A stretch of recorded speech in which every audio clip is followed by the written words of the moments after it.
aujourd'hui on a une collecte de partir. Et combien vont partir? Voilà, c'est inadmissible. Parce qu'elle a subi beaucoup. Faites le rapport des caméras qui surveillent le personnel.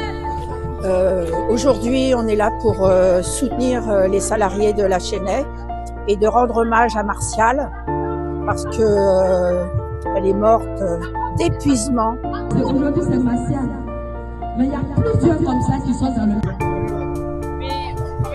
Nous sommes devant la Chênaie pour rendre hommage à Martial, 51 ans, qui est décédé.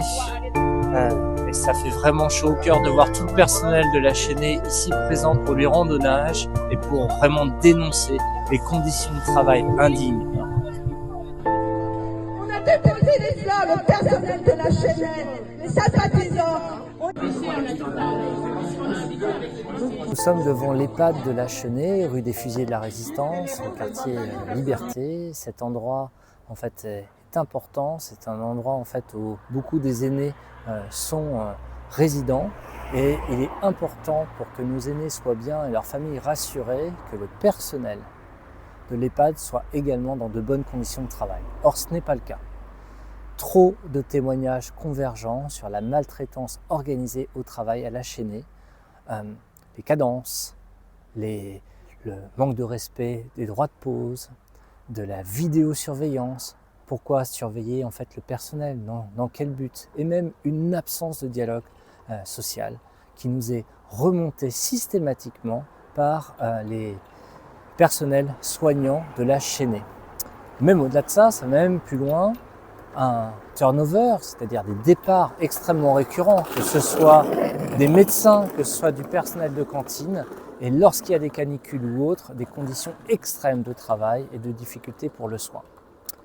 Lorsqu'on écoute le personnel, ils mettent énormément cela sur le management, un management qui serait très sévère, qui serait même assez pervers à l'encontre en fait du personnel depuis que Madame Brouard a pris la direction. Ça interpelle lorsque c'est systématiquement le même discours qui revient. Et ce qui m'interpelle encore plus, c'est lorsqu'on sait que cette personne est confortée systématiquement par le conseil d'administration de l'établissement.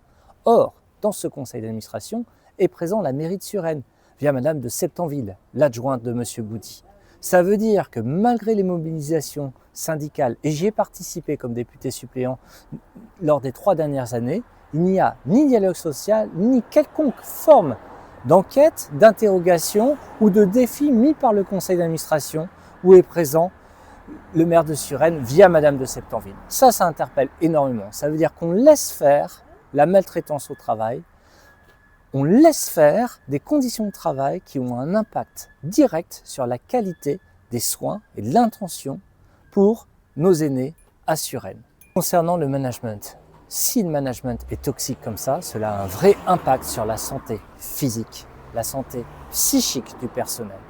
Et là, il faut être très clair en fait. Si on veut que nos aînés soient bien, alors il faut lutter contre les risques psychosociaux au travail. Parce que ça peut mener à des drames, et ce sont des drames qui sont inacceptables.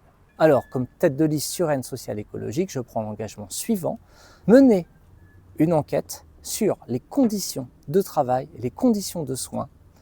Mener dans cette enquête aussi, être très clair sur à quoi servent les vidéos, pour vraiment soutenir le personnel et prendre les mesures qui s'imposent pour que le dialogue social reprenne et pour que le management de l'EHPAD ne soit plus toxique.